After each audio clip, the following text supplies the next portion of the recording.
What is up, football fans? I am Danny Austin. This is the Live from the 55 podcast, recording in Waterloo, Calgary, Alberta, Canada, the Nation Network studios.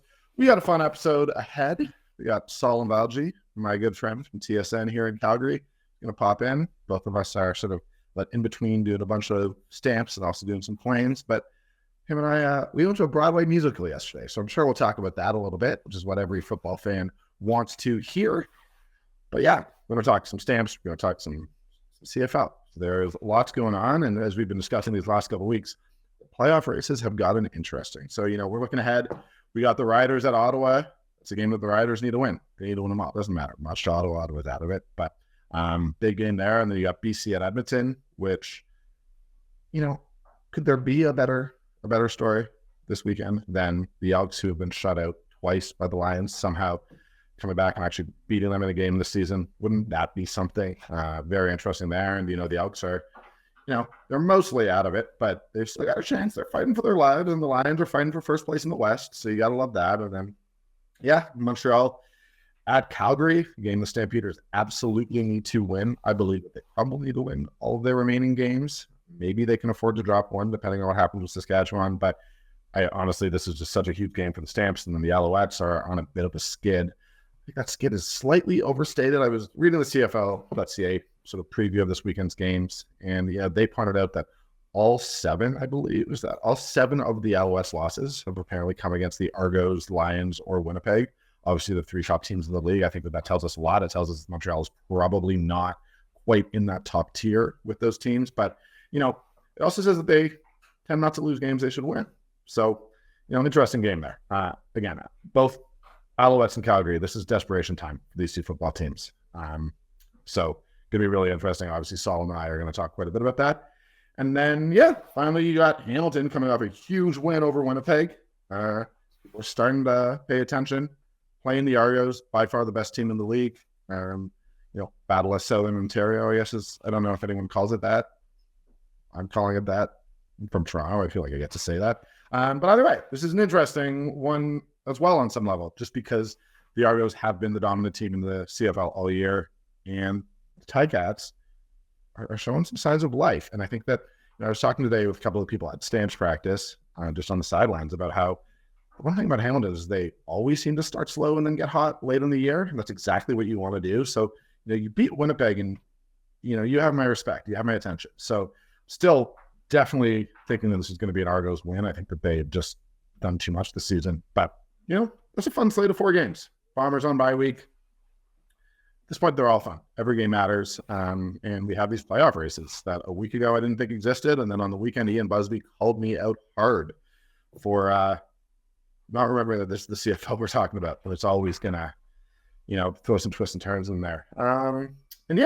Sort of beyond that, I guess probably the big news in Canadian football this week is actually nothing to do with Canadian football. I do think it's the report by Axios, which we're going to go into a little bit, on the XFL and the USFL, hoping to combine and sort of merge before the 2024 season. Those two spring leagues just sort of matter to the general health of the CFL, I think. We've heard just how much more difficult it's been this year and last offseason to recruit guys, American guys, to come up to Canada and play. So I think all of us are always paying attention whenever a spring league launches to see if they're going to survive. And, it didn't look, outside of, I think, St. Louis, it didn't look like either of those leagues were drawing huge numbers of fans. So it was right to wonder if they could survive, despite them obviously having some sort of seed funding there that was designed to keep them alive for a couple of years. We'd heard that before. Things like the American Alliance of Football League. I forget what that one was a couple of years ago. You never believe it until you see it. So knowing that those two are going to probably merge, it just creates an interesting dilemma for the CFL. Salim Valji has just walked in. So Salim, if you want to just kind of follow Jack over there, I'm going to wrap up here. We're just walking across the camera. Love that. No one will be able to see that on the podcast, but anyways, with these, there were some interesting things in that Axios reports. Apparently, Fox executives have previously said, and I'm reading here, that the USFL was profitable, and Fox was planning on investing more into spring football. And, apparently the XFL lost $60 million for its first season. This time around, obviously, they've had a couple additions. But viewership for both XFL and USFL games were meager, according to Axios, with each league averaging north of 600,000 viewers for each game, while the USFL Championship drew 1.2 million, and the XFL attracted 1.4 million for its season ender. So neither of those are great. But what we know about this is that the presence of these spring leagues makes it harder for the CFL to attract American talent. And that is not necessarily a good thing for our league up here in Canada. But I think ultimately more opportunity is a good thing for football and football players and the athletes who sort of, make football special. And, it's hard to resent those players having those opportunities. So I don't think any of us are rooting against these spring leagues succeeding because, if you care about football, more football is never a bad thing. And we want those opportunities there. But, there's this dilemma because also, that it sort of hurts the CFL product a little bit. That said, I do think that can be overstated sometimes. We saw guys like Darnell Sankey, who we had on the podcast earlier this summer, who went down, took his XFL shot and sort of said, hey, you know what? Nah, the CFL is my path. The CFL is different and I love it up there. And is now back playing with the Montreal Alouettes. And, Stamps head coach Dave Dickinson, he talked a little bit, probably been a month ago in one of his scrums with us in the media. And he just said, look, if the CFL guys can get players to come north of the border and check out the league and play in the league, those players are generally going to kind of enjoy it and want to stay. And, the Canadian game can compete financially, that you're probably going to make more money coming up here. And that obviously matters. So I don't know. I'm curious. I think that this XFL USFL merger means that presumably we have information that says that the spring leagues are definitely going to be around in 2024. But that talent recruitment for the CFL, I think that's really for now the only thing that we have to think about as far as they go. Unless you're, a huge fan of one of these XFL teams or USFL teams, I don't know what to tell you if that's the case. Beyond that, we're going to get to Salim in a second. I will say I did think that the other sort of big news that popped out for me was the Argos sort of re-signing Pinball Clemens as GM. This is the biggest no-brainer I can possibly think of. Since Pinball arrived in 2019, that franchise has won a Grey Cup and is now the best team in the league this season. So, they were, I believe, 4-14 before he arrived. They sort of seemed listless. They weren't going anywhere. And they weren't going anywhere fast. So, my only question with Pinball, and I may get into this at some point, I have no idea about the business side. I don't know what the CFL is looking for when they hire a new commissioner, but is there anyone who is more, who just makes more sense as CFL commissioner than Pinball Clemens? One day, who knows? There's no better spokesman, no better ambassador for the league than that guy. So I'm just happy he's around the league. I'm happy we get to talk to him whenever the Argos come through. One of the best people in sport. So yeah, no brainer there. Good to see the Argos in that. We got lots to talk about, but before we do, I do really want to just quickly give a shout out to Mug's Pub, our sponsor. We're going to do an ad read here. We're going to talk a little bit about their daily specials later on. Thank you to Mug's Pub. Thank you to Fraser and Pigs. Thank you to you, our listeners. And let's get to Salim. Guys, let's say you're having a party. Let's say you're having a picnic. Let's say you're having any occasion. I got to talk to you about Fraser and Fig because I love these guys. Here in Martin Loop, a couple storefronts down from our studio here. Fraser and Fig, man, these guys do these delicious elevated cheese and charcuterie boxes. They're made with all these fresh artisanal ingredients, on-demand grazing, pick up, delivery. You got it. Just let them know what you want. They will get it to you. Honestly, I'm such a big fan. I had a picnic a little while ago. I brought one of their curated boxes and it was a huge hit. I looked great. People loved it. We're hungry. They weren't hungry anymore. These ready-to-go boxes, they got them in 4 sizes. All their boxes come with meat, cheese, dried fruit, fresh fruit, nuts, olives, pickles, and carrots. Their selections vary from month to month. Choices are always new. Just because they've had one doesn't mean you've had them all. I love Fraser and Fig. I love having them as a sponsor. They're the best. Make sure you check them out. Tell them Live from the 55 sent you. Salim Valji, finally back in the studio. Ruining my shot. First thing you did, just walking right through. The podcast listeners won't know, the YouTube viewers well. Let's talk about it. I mean, you didn't see the cameras, I guess. That's what happened. It's my first time, Danny. I've just really done this before. Aspiring sports journalist over here. And you know what? That's just mark of a good journalist, Danny, that you're grilling your guests with the hard-hitting questions. I do. Daryl taught you well. Yeah. 2.5 seasons of Daryl Sutter taught Danny well. So. I feel like you have put more consecutive words together than Sutter ever did in an entire. What was his longest media? I mean, if he went visiting when the Toronto, Montreal Canadiens were in town, he would definitely turn on the Adrian Brody type charm and just win an Oscar. But you know what? Yeah, it was likely in and out in 60 seconds. But the Sutter School of Journalism has two proud disciples over here. And Yes. Danny, hard hitting questions off the bat. Why'd you use Nick Ritchie in the most pivotal shootout maybe in recent franchise history? And Salim, why on earth did you walk past cameras that were rolling during my podcast? I mean, like, it was a weird decision, but let's I forgive you. I forgive you for walking past, and you're here. I will say we had a delightful friend date we did last night. Before we get into CFL, let's talk about it. You and I went to see Ain't Too Proud, the Temptations, or the Life and Times of the Temptations, the Jubilee Auditorium here in Calgary. You wore a purple suit. There was one guy who was obsessed with it. Oh yeah, the guy we were at was it Scuba Jays? Scuba Jays. We went beforehand. But we had a lovely time thanks to our friend Alex Kincott, who also got us tickets for Cirque du Soleil. She's a real MVP. Yeah. And best working PR person in Calgary. I would say so. Best there is. Yeah. But yeah, so we hung out yesterday. Went to see a musical, and now we're here today talking about CFL. Well, lots of range. If you're looking for people with range, I mean, Broadway, one day in Calgary, talking about Canadian football and Michelle next on podcast. Yeah, I mean, we're gonna stick to CFL today. Sure. We are in. You've been there pretty much every day this entire season. It has been a truly bizarre season to cover the Calgary Stampeders. And we both have to divide our time a little bit in terms of practice and stuff now going forward with Flames and Stamps of the nature of sort of sports media in 2023. But what has your impression been of covering the Stampeders this year? I was jotting some notes down the other day, Danny, because you do start to get to the point where odds are we're going to both be writing postmortems of some sort, right? And the question is, why didn't they get to where they want to go? I think there's definitely sort of a lack of congruence, if you will. Sort of Mark Mueller taking the reins as the play caller for the first time. He's got a really talented disciple in Jake Mayer.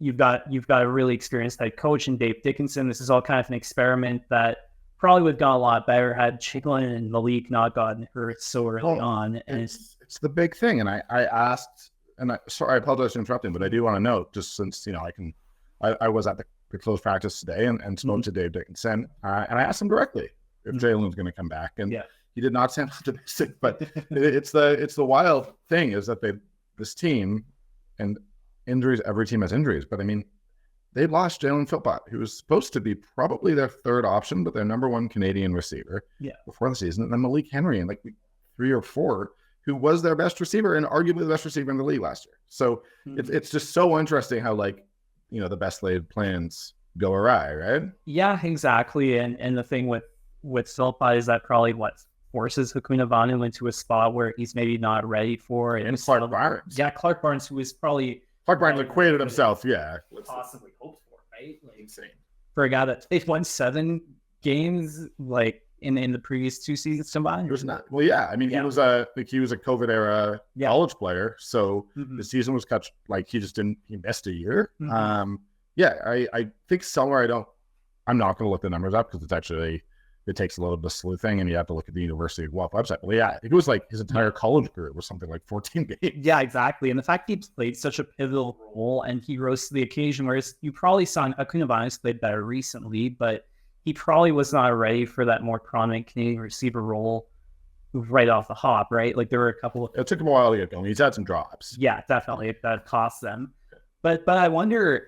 And you made the good point. They didn't just lose Bo, right? They lost Shamir Thurman. That's a huge nucleus of leadership that exited. And I mean, they brought in Micah Awe, who's done really well. He's among the league leaders in tackles. I think he's on pace to set franchise record for tackles, maybe, or be among the most tackles in a season in Stamps history. But we're gonna look up league leaders here while you talk. But yeah, okay. But Anyway, and I wonder if we all kind of underestimated how meaningful those departures were to the organization. You know, you've got two really vocal leaders in Jameer and Bo and Jake's just not that guy, right? Like he's not particularly rah. He's still quite young. He's still figuring out his own leadership style, and we've both kind of seen it take a toll on him at times this season, right? You more than me, but it's tricky.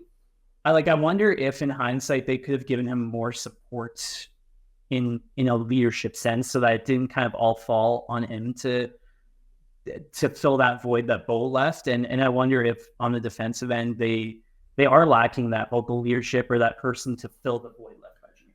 Yeah, and I think that there's the leadership question is an interesting one. That I struggle a little bit because I'm not in the locker room, so it's difficult for me because I'm so close to the team, but don't actually get to see that. So it's not. But when it comes to the defense, it's not just Jameer that they lost. They also lost Sean Lemon. They also lost Fuller and Oramolade, who are sort of established, important players, like both on the field, but also in the locker room. And then on the offense, Kamar Jordan didn't have a great year last year, but was one of their oldest, longest tenured player. And I think that they also, Derek Dennis losing. I mean, I will say that just the issues on the offensive line, I think that they really have suffered for having lost Derek Dennis and Julian Good-Jones at the same time. Obviously, Derek Dennis was their decision at the end of training camp. But yeah, I mean, if you look at that is a lot of, though there are a lot of veterans. And one of the things that Derek, so I'm quoting Derek here. Yeah. I want to be very careful with how I say this, but Derek said, he's like, would have thought the organization would have learned in 2021 when they also got much younger at the same time, how hard this can be and how important it can be.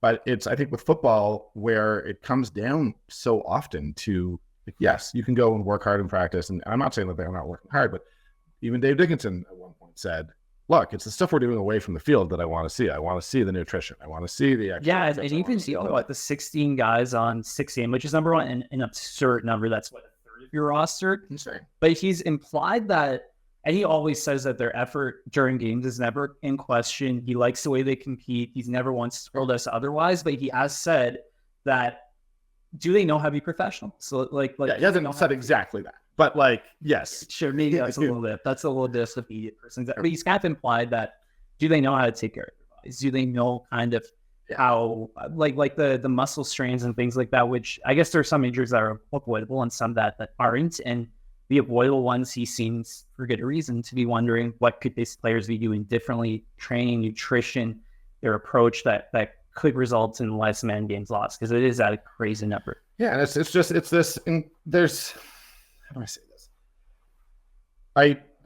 The injuries just mess everything up, because what I'm about to say is that if you look at the elite teams in the league right now, and I'm thinking particularly of Toronto and Winnipeg, I mean, those are teams that have a culture that are built around sort of veteran players who have been there, and they, maybe they add, but particularly Winnipeg. The question with Winnipeg has been, are they getting too old? Have they kept the team together too long so that they moved on? But I think that what we hear repeatedly is that no, this Bombers team believes that they are better as a collective, and that having that culture and having that accountability and having guys like Adam Bighill, Willie Jefferson, and obviously Zach and Drefcoat and all of these guys who have been there together, they set a standard. And because the St. Peter's lost guys like Malik, like James Vaughters, we can't sit here and say, oh, there's a leadership void. When you're losing those guys, there's nothing you can do. James Vaughters was, in my opinion, was heating up and looked like he was on pace to be one of the absolute elite defensive ends in this league. But I look at them, and then I look at Toronto, where, maybe they haven't all been there together for 5 or 6 years, but there's just a lot of veterans. There's a lot of guys who were in Calgary. There were a lot of, Winston McManus is a guy. Yeah. There's so many of them, Fuller and Oramolade, guys who are really established AFLers, and that's where they built. And I do think that injuries combined with some veteran leadership leaving has just sort of meant that at times it just felt like this team is lacking in experience a little bit. And for sure, yeah. And I think that in the CFL, knowing how to win a fourth quarter is huge, because almost every game comes down to the fourth quarter. If you look at the Stampeders team, really, The only game that they didn't lose in the fourth quarter really was against the Lions in Vancouver in August, and they got crushed in that game. I think they went down 17-0. There might be one or two that weren't quite as close that I'm not thinking of, but realistically, they've been there, and I do think that experience and how you win in a fourth quarter is critical. And I think that potentially we've seen a little bit a combination of injuries and free agents walking. I'm not saying being allowed to walk. I know the Stampeders won some of these guys back, but I do think that's what's hurt them. Have you noticed? Because I'm gonna particularly I try to stay away from hockey as much as possible here, but we covered a Flames team last year that seemed miserable by the end of the year. They seemed frustrated. They seemed miserable. What is your impression, having come from that to these Stamps? Because it still does seem like there's a togetherness with the group. There still seems. Yeah. I don't know if there's a belief that they can make the playoffs. I think that there probably is. They just need to win every game. But it hasn't necessarily felt like they don't like each other. Like they're still there. No, I don't think that. I think there are similarities between last season's Stamps and this season's last season's Flames and this season's Stamps. I sense that there is a good camaraderie. You see even how Reggie has stood up for Jake in your articles, right? Like, I think Reggie's a big force there. They've all stood up for Jake. No mistake. They have all stood up for Jake. Reggie's kind of been the most creative with his language sometimes, that they've all stood up for him. You get the sense that they do think highly of Jake. I think highly of Dave. Like, there's no kind of internal mutiny that was very obvious with the Flames last season. I think in a lot of ways, and you kind of alluded to it, like the process and the Stamps away is actually really, really good, right? Like, they've made the playoffs, 19 straight seasons for a reason. They tend to attract players that might have opportunities elsewhere, but tend to want to come back, like Mark and Michelle and others that. Reggie Bagleton is another example. Like Trey Roberson. Who I'm going to speak about in a second for the record. Sure.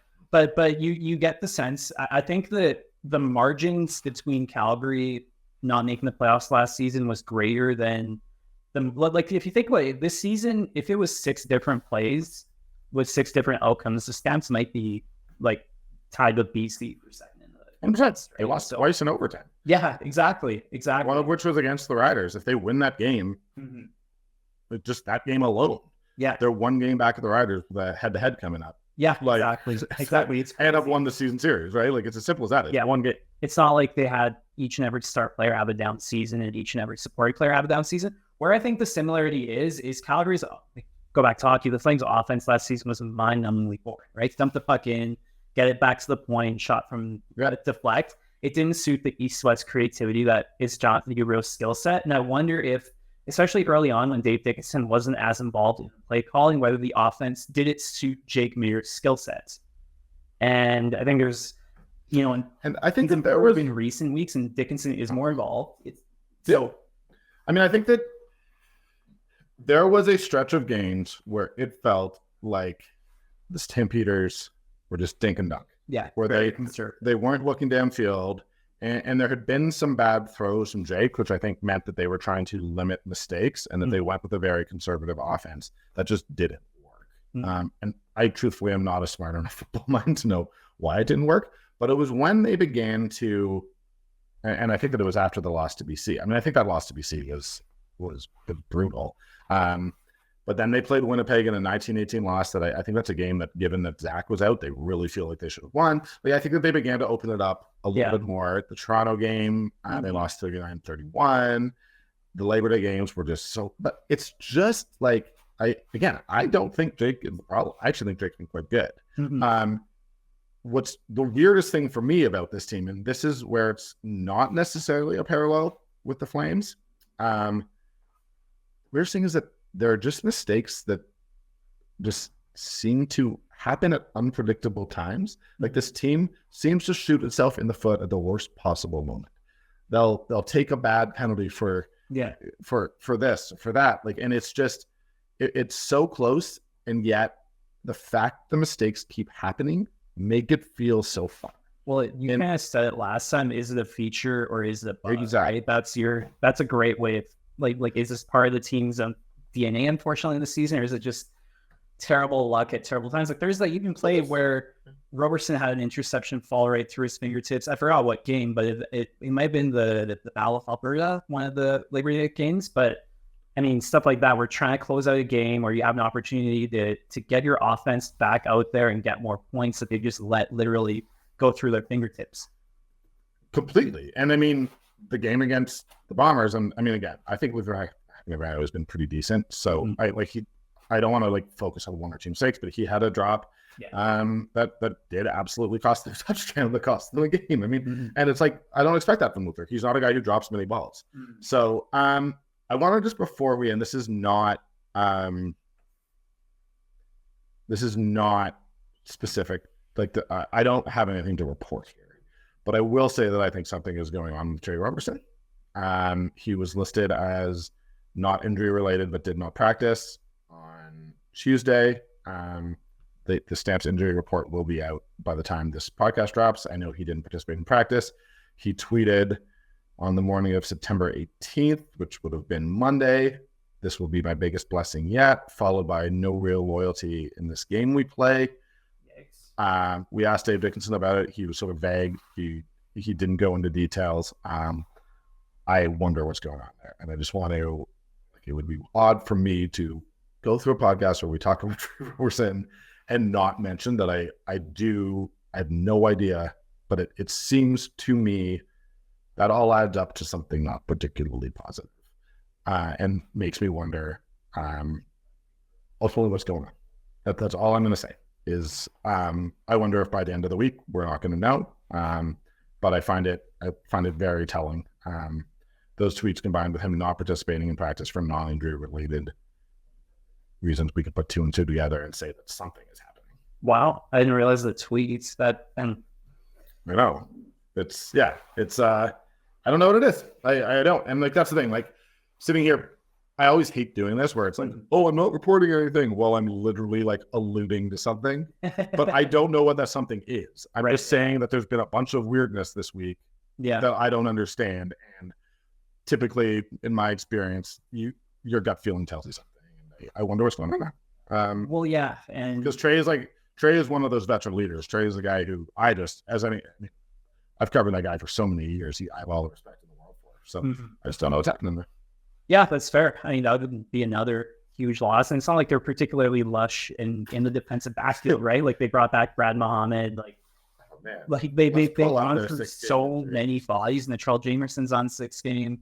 Like Nick Taylor, I think, is starting right now at safety. Like they have gone through so many. They have on their 6 games Daniel Amoka, again, this Canadian guy, Tay Daly, Natrell Jamerson, Shaq St. Lot. Isn't she Titus on Wendell. 16 too, and eBay just picked him up? Shaq Richards is on the 1 game. Okay. But him, Julian Charles, Michael Griffin, those guys are all guys who that's a lot of DBs. But let's do another thing here. Sure. I have a question for you on DB. Okay, ask me a question. Sure, and this probably we might need to bring our mutual friend Farhan in. But speaking of the ratio fascinates me because number one, I don't fully get it. But stuff like this, do you think? So you don't fully get it because all this designated Canadian. I don't think the coaches even fully get it. It's complete nonsense, and they can't believe that we did it. And I know. So do you think U Sports has like if there's a development way to get you don't see a ton of Canadian DBs, right? I mean, you see safeties, Tunde Adeleke, Royce Menchie, there's a few around the league. Yeah, there are a few. Okay. But there aren't, I mean, I would agree with you. The DBs are almost. You kind of create a synergy between U Sports and. I mean, I know it's like Canadians in the States, NCAA. Yeah, so it's interesting. When Jeff Hammond was on, we talked about this whole this global player thing. I mean, the fact is, it is U Sports. They don't play that many games in a year, right? So they're just automatically, and I love the U Sports game. I covered the Calgary Dinos for many years. Some of the greatest football games I've ever seen. Have been at McMahon Stadium Dinos games. I went to University of Guelph where football was super big in the fall, and Guelph Western or Guelph Laurier games were some of the most fun I've ever had a sporting event. I love the esports game, but the reality is those guys don't have a ton of, like, they don't have the number of games that you do. For sure.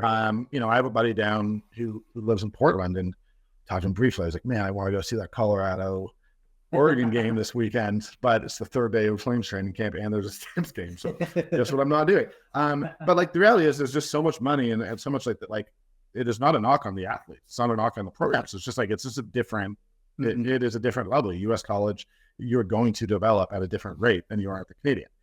Would I like to see, like, what other development opportunities are there? We give basically half the rosters Canadian guys. Like, they can come up and work. It's and if they put a good product on the field that just isn't really like supported financially the way that it needs to be by sports fans here to make it be any bigger than that. So I think when I heard the Canadians are not going to be part of that global NFL initiative, like, I mean, I feel bad for the athletes who might lose out on opportunities, but I also am like, the CFL would have been in trouble if there had been 20 Canadians every year going down, and like there's only that's fair. The talent pool has been we can't have the talent pool affected. So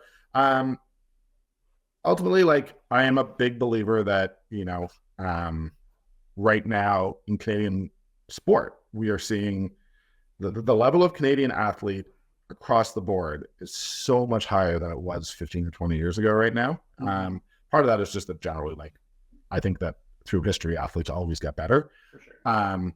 But Canadian football, you just look at the number of guys in the NFL, you look at the number of guys knocking out the back. There are 2 guys from Notre Dame High School on the same NFL team here from Calgary. Like, that's nuts. Cool. So I think that, like, we're getting better. And I just think that, like, ultimately any concerns that I do hear from people about, you know, the disparity between Canadian talent and American, like, there's a level where that probably is always going to exist. And then there's a level where let's give these Canadian guys some time. Because I think, like, you know, 20 years ago, Canadians weren't winning tennis tournaments. Canadians weren't, you know, we weren't qualifying for basketball. Like, in all sports across the board, our athletes are getting better. And I think they're more capable of competing. And I think that, you know, the Canadian talent on this Stampeders team, I certainly don't think is an issue. I think you look at Clark Barnes coming in, you know, I think Luther's been good. I think that offensive line, the interior, well, people want to say it's regressed, is still, right. Ryan, Zach Williams, Sean McEwen. It's an interesting question. Like, I would love to see, look, there's nothing better than having, I mean, Kim Judge qualifies as Canadian. So you have a Canadian linebacker. That's big for the race. You have a guy like Royce Metchie, like Tunde Adelke, who I have seen come through college system, get drafted by the Stampeders. They're now elsewhere. But, you know, it's a huge benefit if you can get those guys in there. And you're always looking for them. And those guys are always going to have a role. And the CFL draft is so hard to predict. But if there's an elite Canadian DB who you think is going to be able to play in his first year or two, take him. Pick him. Derek Wigan, another long time Canadian. Yes. Oh, I mean, God forbid I forget Derek Wigan. That was my favorite. You were from Edmonton. I am. It has been super fun. I feel like every week for the first 2.5 months of the CFL season, I was just saying, I want Edmonton back. Man, like, this sucks. It's brutal. They have now gone, like, they're now a team that you have to take seriously. In the CFL, they've won 4 or 5, I believe. You know, they have one more loss, but same number as win as the Stampeders. What are you hearing anything from your friends in Edmonton? Are people getting excited about it? Yeah, I am. And I quietly think Edmonton's the best sports city in Canada because of how loyal the fans are, even during the decade of darkness with the Oilers still showed up.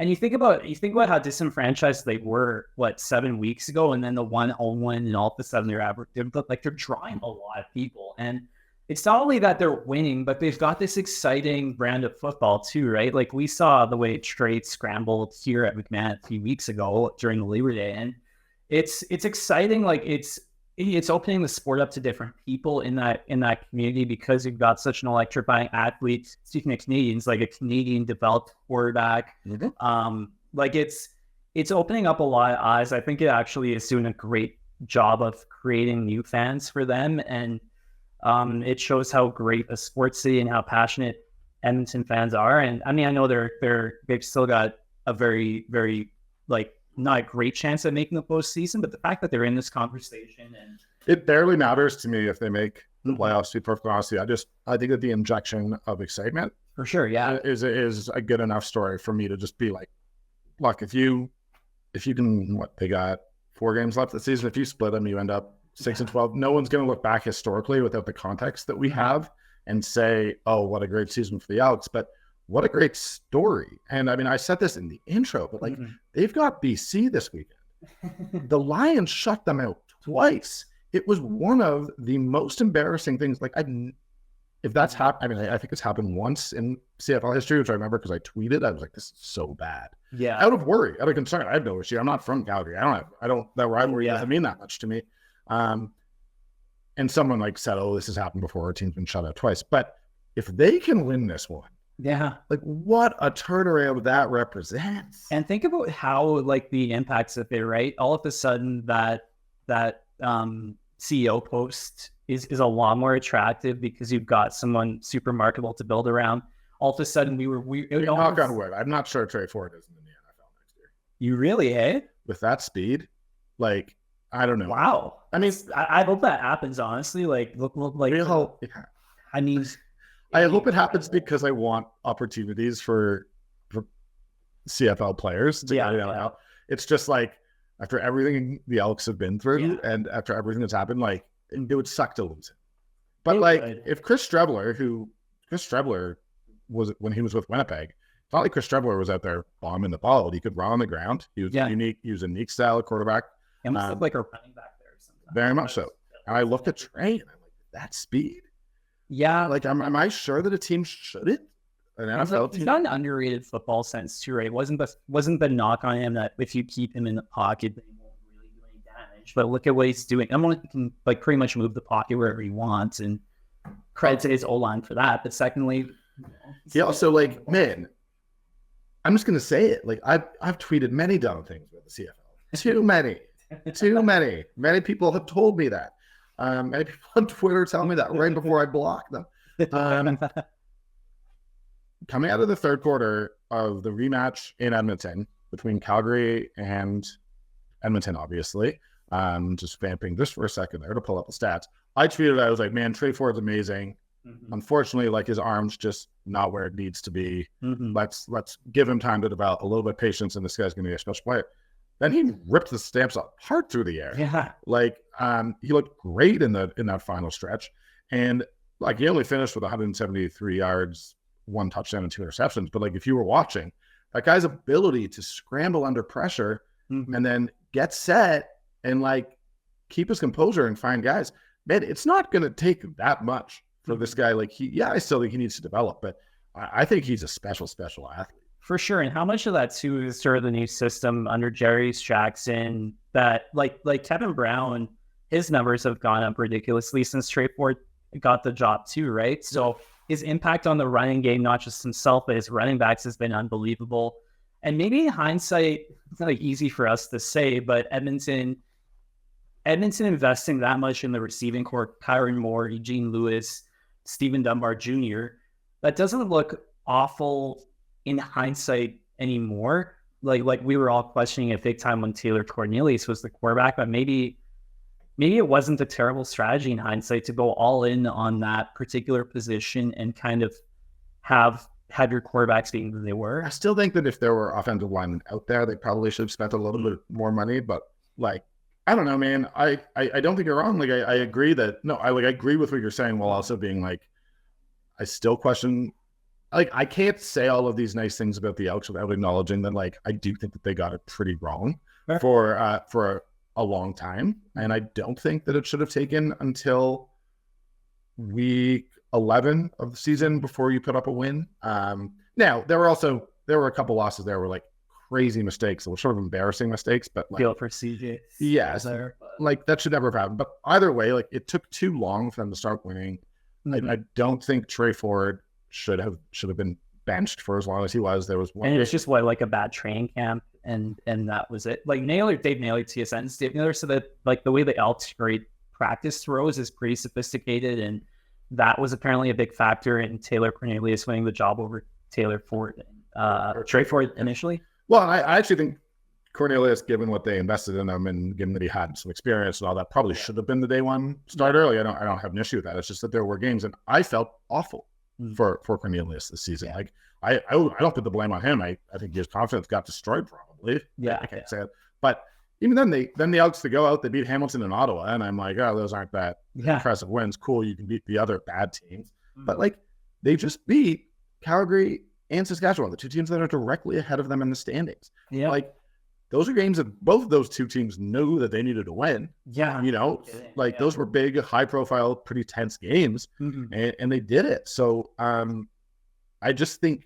this is the best possible thing for the CFL. Well, it reinvigorates that market too, right? And Alberta is important to the CFL's life, right? Like the livelihood and viability of the CFL. And if we can both kind of agree that the market in Calgary is probably plateaued or given what's gone on this season, it's not been a particularly engaged fan base. Whereas in Edmonton now, all of a sudden, you've got fans that are coming back to the stadium. They're far more likely to tune into a game. That's super important. Like you can't have a season where both Alberta teams just start. No, I mean it's interesting. Like when we talk about the market here in Calgary, the audience just didn't come back. It seems like the crowds didn't come back after COVID. Yeah, in a way that like it's hard.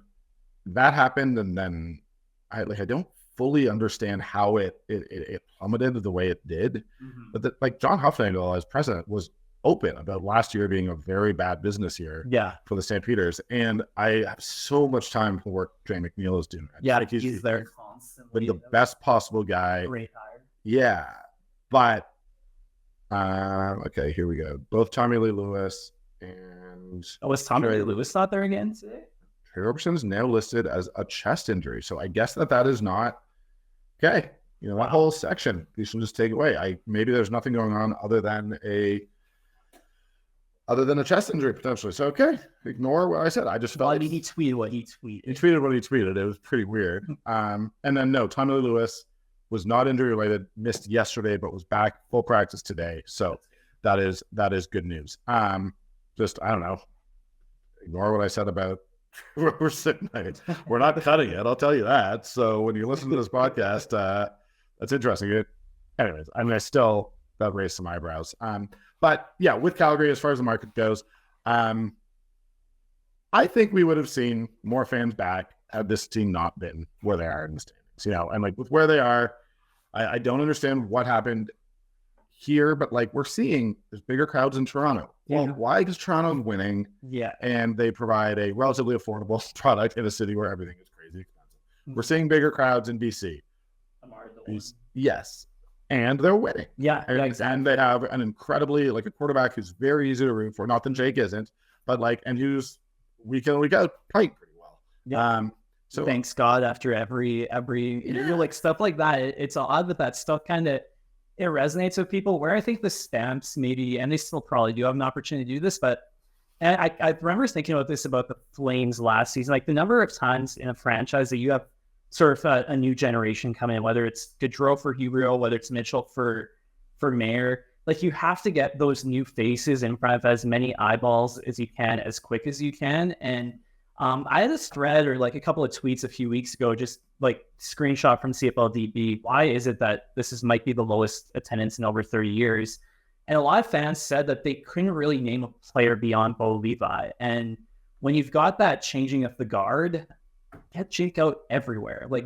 Make sure that because he's if they're starting quarterback, he's got guaranteed money. He's very likely going to be the starting quarterback next season. But have they made him the face of the franchise in a public sense? And I think that I would like to see there be more of a public presence for the St. Peters in general. I will say that, and I'm going to be careful there, but like it's ultimately, again, I think that winning matters most. But as you said, I agree. And I actually do agree that I know a lot of people who probably couldn't have named a player other than Bo Levi for the last couple of years, which is a crying shame. And I can tell you, I've certainly done my best to change that. But I would like to see more. And I think that this market, like, I think all of the prairie markets, like Winnipeg and Sask are probably always going to drop. And we saw empty seats in Sask at the end of last season. And you need to put out a winner. I think that the right things are happening. you will Stamps TV, the work that they are doing, Natasha, Michaela, Spence is just completely, it's as good as anyone in the league, and I absolutely love it. So there are good people doing a lot of work. I think that probably it's going to require a little investment and patience to turn it around. And then you just need to put a winning product on the field, because at the end of the day, sports are an entertainment product. For sure. Yeah. Potentially the NHL in some markets, there's a loyalty and a commitment and a love that sort of transcends that. And people will show up anyways. Even then, I think that you see attendance go down in most Canadian markets when the team is bad. But this is an entertainment product, and that is like first and foremost. So when you go to the stadium, you want fans from the second that they get there till the end to be engaged not only in the on-field product, but in the stuff on the sidelines, in the stuff in the stands, and the stuff on the big screen. And they just, whoever you are, whatever CFL team you are, you have to provide that. And I hope to see more of that. We've got a couple minutes here before we wrap up. I don't know. Are you thinking, look, if the Stamps lose to the Montreal Alouettes this weekend, it's over. You have relationships with some of the players. I'm not going to sort of name who we all have personal relationships with, but do you think that this is a group that if they were to win one or two games, knowing what we said about there being still a togetherness, about there not being an internal mutiny, about all of that, I feel like this is a team that could go on a run or could just lose every game. It's either or. But like, do you, if you were speaking, to your bosses at TSN and they were like, oh, well, the Stamps aren't, they're kind of out of contention, all that. Would you say like, hey guys, we're the second look? Because for me, I would. I probably would, because of the amount of pure talent on there, despite the number of injuries. And we've seen, this season could be very well boiled down to a handful of plays, and they're all of a sudden in maybe second or third in the West. I think Jake is still a really good quarterback. He's someone with clear leadership abilities. He's had some bad luck and bad decisions, but I don't think been close to the top reason that they are where they are right now. His bad decisions are bad decisions that young quarterbacks make. Yeah, and he's learned from them, right? Like, when was the last time he threw a pick six? When was the last time he threw across his body across the field? It just doesn't happen. Exactly. So I'd say like the Stamps away, like they've not only got Dickinson, but you've got Nick Lewis and Juwan Simpson there too, right? Like they've brought back pillars of their culture. So that would be my sales pitch, and to them to.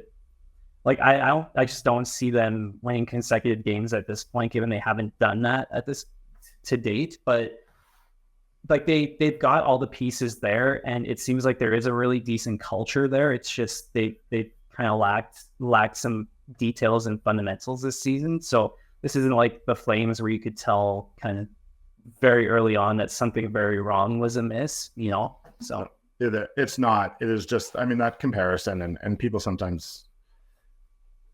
When I'm sitting at a bar stool, I get asked about that, and I just say, like, you can't imagine the difference. I will say that, like, difference in sort of fan reaction, it hasn't been that different. And like, part of why I'm a big supporter of Jake, but like, not all interceptions are equal. Yeah, and as you said, like, we're not like those passes where you're just like, Jake, where you think like, okay, sometimes an interception is going to happen. Like, it's not, you can't.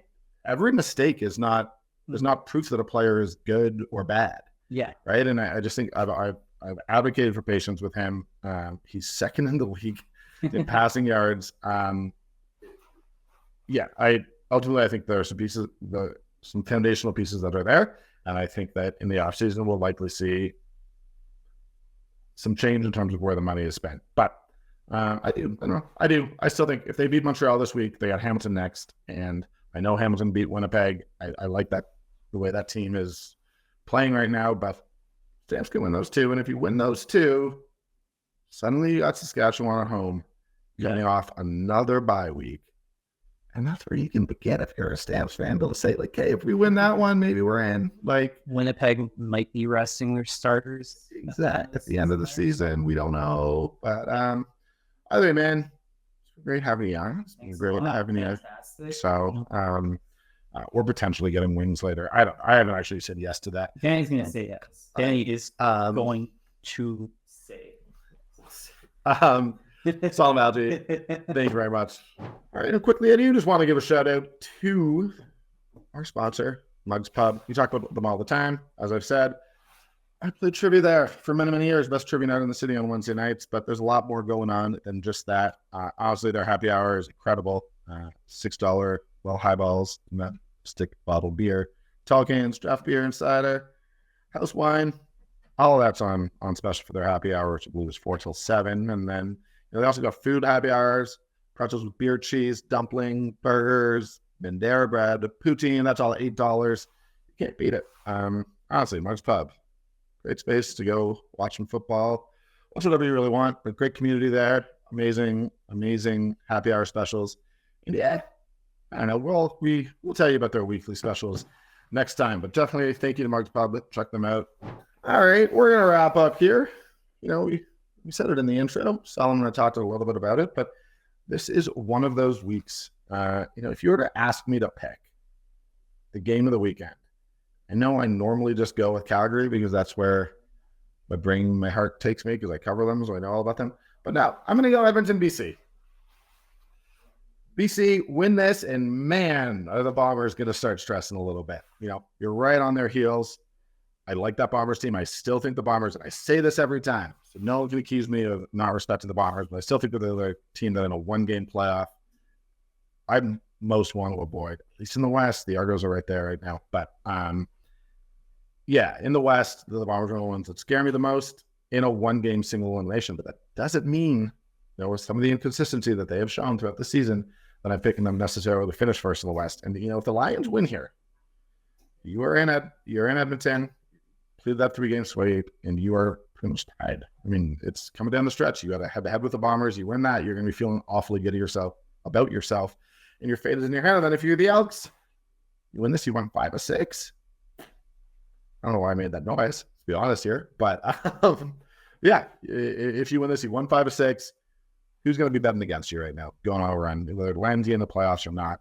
It's just been one of the great stories of the CFL season to seeing them turn around. So, that's my game of the season, otherwise, or game of the week. Not my game of the season, guys. Come on. What are we talking about? We're only a week away from Winnipeg, Toronto. That's September 29th. I cannot wait for that game. Man, Bombers out looking for revenge. Argos trying to establish themselves once and for all, so having separated themselves from the pack.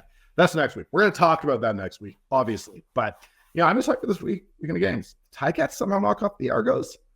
Got to start taking the Ticats seriously. Alouettes, you better beat the Stampeders. Calgary, you better beat Montreal. It's good fun. Saskatchewan, crushed by the Bombers, and then you lost the Ticats. You better beat the last place Ottawa Red Blacks. Anyways, we had a bunch of fun this weekend. Cannot wait. I have hockey too. I'm busy. Can't wait. It's the best time of the year. I'm excited. We'll probably have Busby back on Sunday, but who knows? Maybe I'll switch that up. Busby, I hope you come back on. Either way, thank you for listening. Thank you to Mugs Pub. Thank you to Fraser and Fig, our sponsors. Thank you for listening. Please like, subscribe, pass it on to your friends. Thank you so much. Hey guys, thanks for watching. Be sure to check out more of our content right here on the Flames Nation YouTube page. We had a bunch of great long-form interviews. You can check out some videos we've done as well outside of the studio. And of course, if you want more writing or merchandise stuff, flamesnation.ca or nationgear.ca. Appreciate you watching.